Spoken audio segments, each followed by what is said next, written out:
All right, William, any prayer concerns? Do we know any, have an update on Jimmy? Yeah, Jimmy he's not doing so hot, so we need to keep him in our prayers. And also Mr. Jim Johnson passed away this morning. He's long time from there. And so I'll be getting out an email. I know the family requested that Rotarians have a special section in the funeral to be there. So I'll keep y'all posted on that. Okay. Thank you. Is it a good thing if we try to go visit Jimmy, or he goes home tomorrow? Oh, good. This morning. Uh-huh. I had a chance to leave him. He is going home tomorrow. He'll have home health care, physical therapy, occupational therapy. So maybe give him a few days. Got it. We can check in with Angus and see. Okay. Yeah, I think it'd be good to have something. Yeah. Okay. Yes, sir. Oh, gosh. Okay. Thank you, Lynn. Any other prayer concerns, prayer requests? Okay. Any community announcements? Move this. I can't see that table right there. Can't see all your pretty faces. No community announcements. All right, club business. I'm gonna start with Jay. Just want to remind everybody that on speech contest next Thursday, we will have either 3 or 4 contestants that still waiting to hear back from one school. What I'll be doing is I'll be providing a rubric or a scoring guide for everybody to look at. You don't necessarily need to write on it, you just need to know what the criteria is. And then all I really want from each table is an order of contestants, when the first, second, third, and fourth. What I'll do is I'll add up all the numbers, the one with the lowest number wins. Okay. One thing I want to caution everybody is you can have the families and the students stay in the room while the contestants are speaking. We cannot have any discussion between contestants. So when they're all done, they all leave, we all score, we all win. Good deal. All right, thank you for leading that up for us, Jay. Much appreciated. All right, the board met this week, and there were a few decisions made for you for your information. So it was brought to our attention that the second Tuesday of the month for Taco Tuesday, there are a lot of conflicts in town. There are a lot of other standing meetings on the second Tuesday of the month. So we've changed it. So Taco Tuesday will now be the third Tuesday of the month at, I don't know how you pronounce it, Jalisco, the one that's at the mall from 5:30 on until everybody leaves. We heard you last week during the strategic planning session about how you would like more family friendly events. So you know how we said that on months that had a 5th Thursday, we were going to make that a social gathering. Our next 5th Thursday is coming up in March. So on March 30th, we are going to have a family picnic at Lockerly at 5:30 in the evening. And Crystal is working on getting a food truck to come and be out there. So there will be some sort of food, and so there will not be a cost to you. Whatever food we would normally pay for the club for our lunch for that day, that money will be used to pay for the food truck. So bring your families out that day. I don't mind if you bring your 4-legged children, as long as you keep them on a leash and pick up after them. All right. Sure. March 30th, 5:30 at Lockerly. So we also heard you when you were talking about wanting to do more meetings off-site. So we are currently trying to get meetings set up both at Andalusia and the old governor's mansion. So we'll keep you posted on that. Let's see, we have polos to give away. These are the reward for the people who sold their 10 Rotary raffle tickets within the first week. So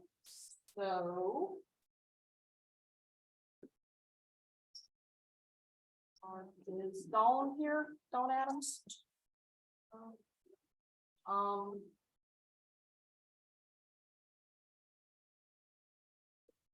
Eric.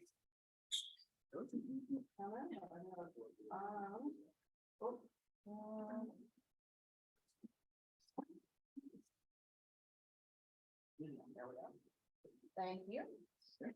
Jack, Crap, Jack here? No? Jack's online. Jay, Luther.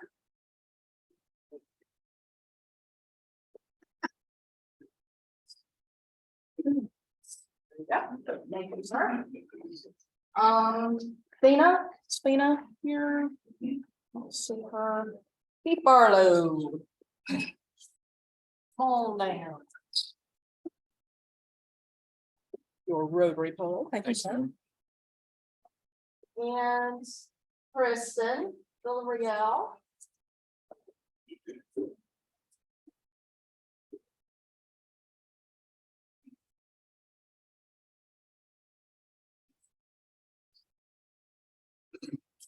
And how colors?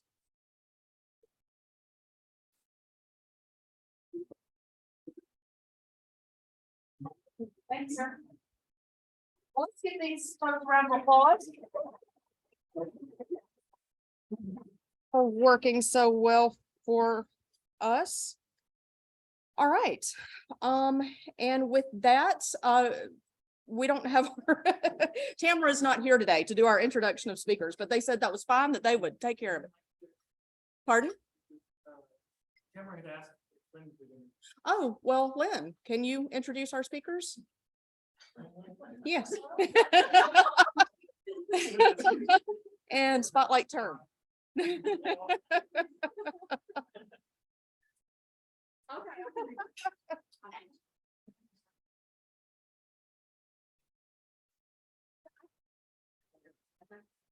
afternoon.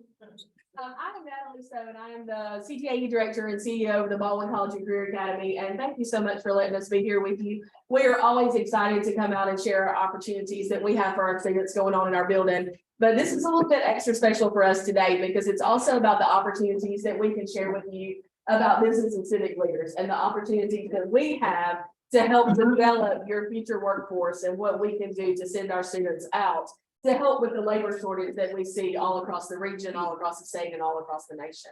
And so I brought with us today my two work-based learning experts, and this is CTAE month, so this is also a little special for us to be able to present to you and to celebrate CTAE and what we do.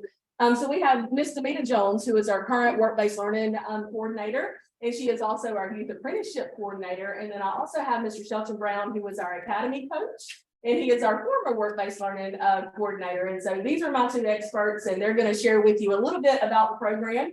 And then at the end, we'll be happy to answer any questions that you have. And as we go throughout, if you are looking for workers, if you're looking for interns, if you're looking for an apprentice, please let us know, because we would love to be able to help develop that pipeline for you. Thank you.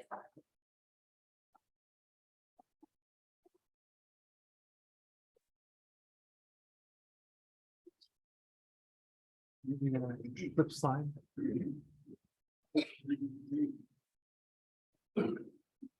Good afternoon. Work-based learning has gone by quite a few names in the state of Georgia over the years. For most of us when we were in school, it was co-op and then career-related education, and now it's work-based learning, also still called career-related education. Work-based learning has three prongs, and the approach to work-based learning is to make sure that our students graduate and they're ready to be successful from the day they graduate. In the late 80s, early 90s, there was a great movement toward being college ready, and everyone was going to college.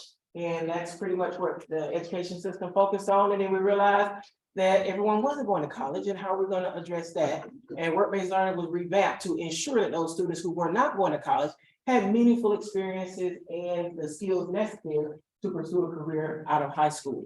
And so the three components are related coursework, structured work experience, and then students' career goals.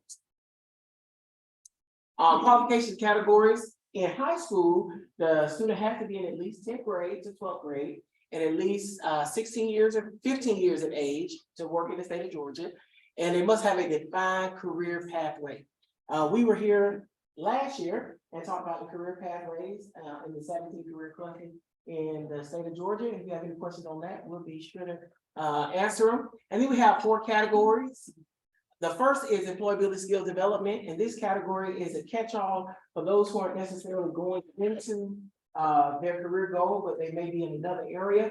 And these are positions where they can learn those skills necessary to be successful in business. An example is an agriculture student working at Zaxby's. They may want to be a turf manager one day, but right now they're making toast at Zaxby's. But they're going to learn those skills necessary to work on a team, being on time, being dependable, conflict resolution, and those skills necessary, soft skills.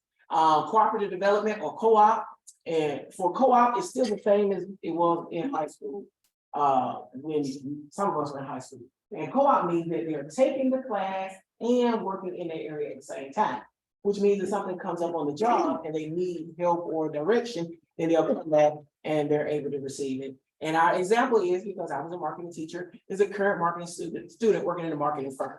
And so they have to do market research and they don't know who to turn to. They'll come back to that expert at high school and we'll help them in their career. Internships are there in their defined career. So that's like a AVT, which is audiovisual technology student working at a television station. They've completed the pathway and now they're actually starting their career and they're gaining those meaningful skills that will help them be successful in their career. And the last area, I'm gonna turn over to Ms. Jones, who is the youth apprenticeship. And youth apprenticeship is high skill, high wage, high demand careers. And those are the areas where we focus on students and making sure they get an industry credential so they're prepared to enter the workforce. So we're not CNA students working in nursing home. He's the speaker. I'm not. I'm new at it. So that would be- How does it benefit employers? It helps develop the staff members, create more skilled and motivated workforce, increase staff retention and employee engagement, reduces work and comp insurance premium. And that is a big one because when I'm trying to put a 60-year-old out to the construction company, they're saying that the liability is high. So they give you like a different discount. Bills and continuous local workforce pipeline. So let me tell you in my words. I feel like, you know, with going into your business, they know that is what they want to do. So when you get ready, your training will be cut, your cost will be cut. So to me, that is one of the benefits of work-based learning, letting them come in your businesses, see if they like the business and they come back. How does it benefit the students?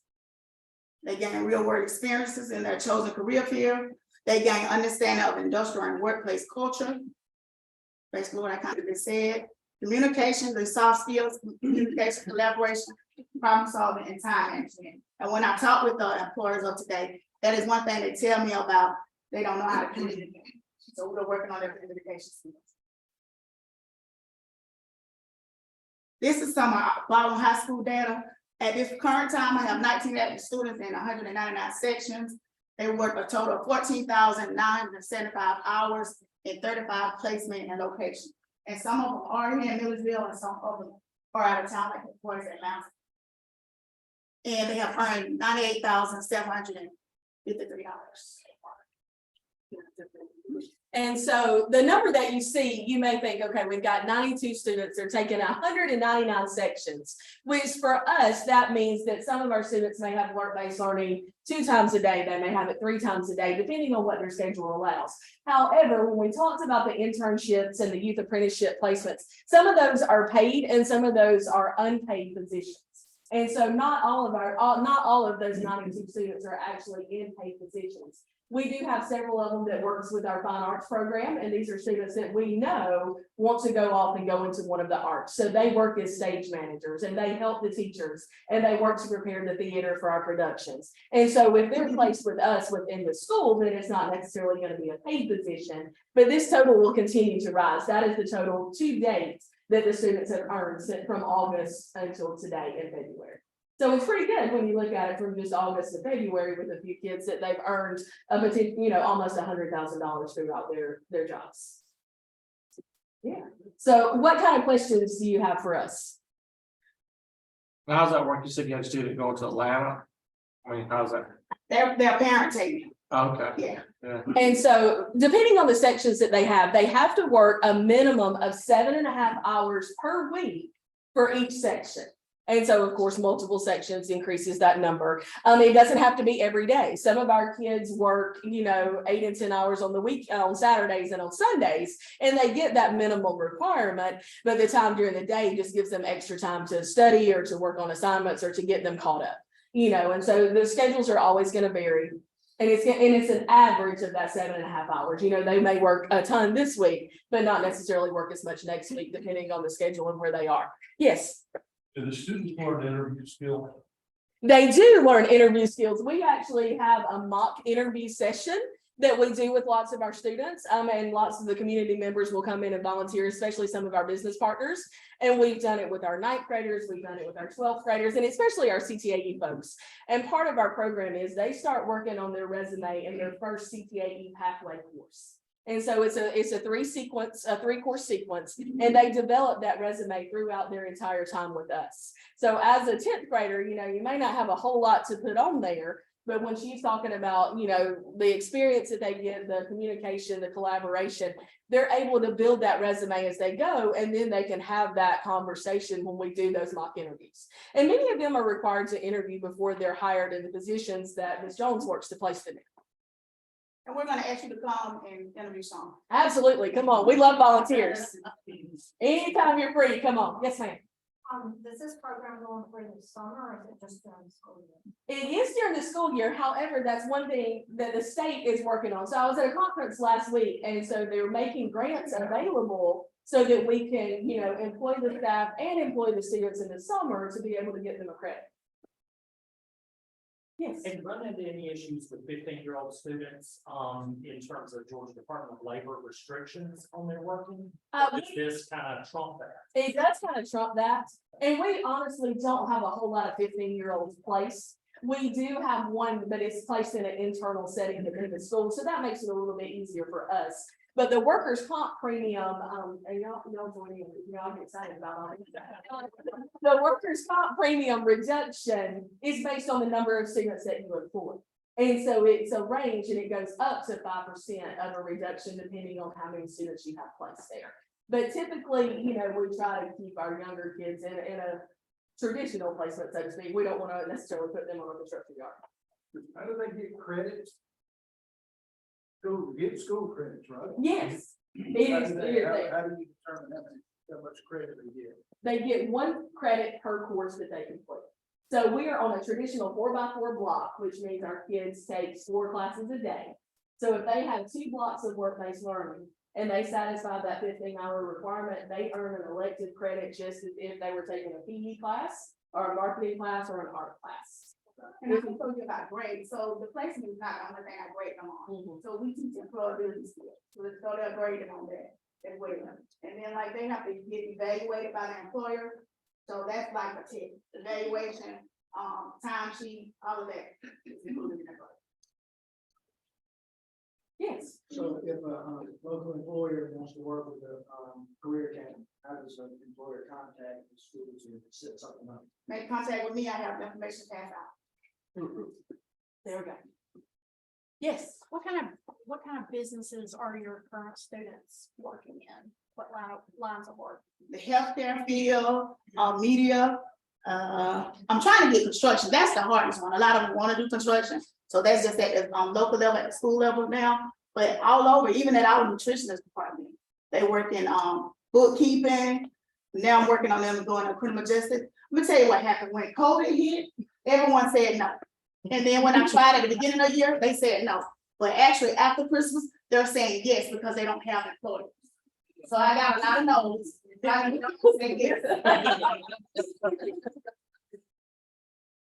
We'll keep asking until we get that yes. Yes. What specific industries in construction? Andy, Exactly. Andy. Our construction program covers carpentry, plumbing, and electric.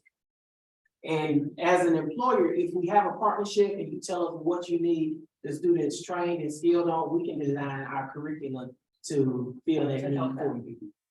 And our construction pathway can cover anything from cabinet making to plumbing. There's about 16 different courses that we could teach. Now, the traditional course there, the beginning level course is kind of like an occupational safety course. And then we do the carpentry side, but after that, we can add on, electrical, plumbing, any kind of specialized areas that we need. And that works a lot with several of our programs. Now, of course, not, some of our traditional programs are just the 3 classes, but we can always pick and add on some of our more advanced, hands-on programs like that. Do you have much interest in agricultural fields? Yes. We do at the school level, Yeah. but we're seeking those. We're kind of struggling here. Okay, We have made contact with the local farm.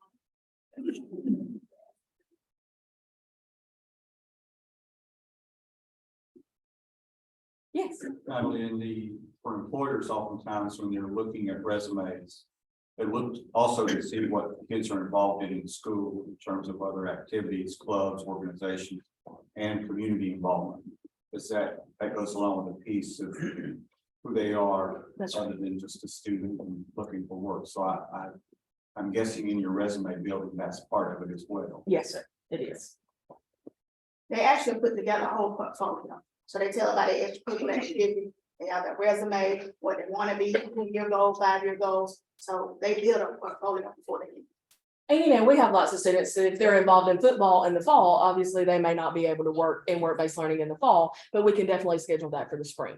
And so we kind of have to individualize that schedule for those students who are involved. And you look for those employers that are flexible around. Absolutely, absolutely. any more questions for them? All right, well, thank you very much. Thank you so much.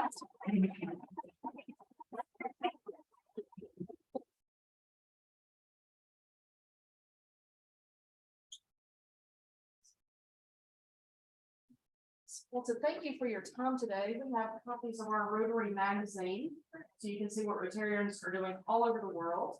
And you also get to choose one of these beautiful pens that were made by our own Rotarian, Greg Blakely.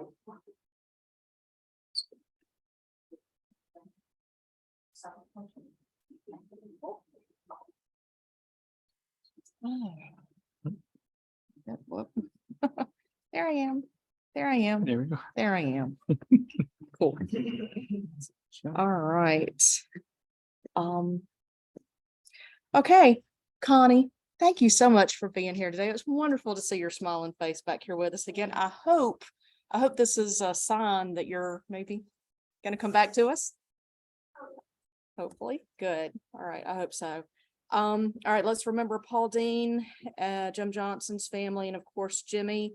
Yeah, please keep us updated on whether it's appropriate for us to go visit Jimmy if we can. Why don't we all go at the same time? I guess. Oh, yeah, okay. That's gonna be our first destination meeting is we're just gonna have our next meeting at Jimmy's house. Cool. Yeah, there you go. I like that. Gather on the lawn and sing to him. All right. Our quote for today: 6 essential qualities that are the key to success. Sincerity, personal integrity, humility, courtesy, wisdom, and charity by William Menninger. Y'all go have a great day.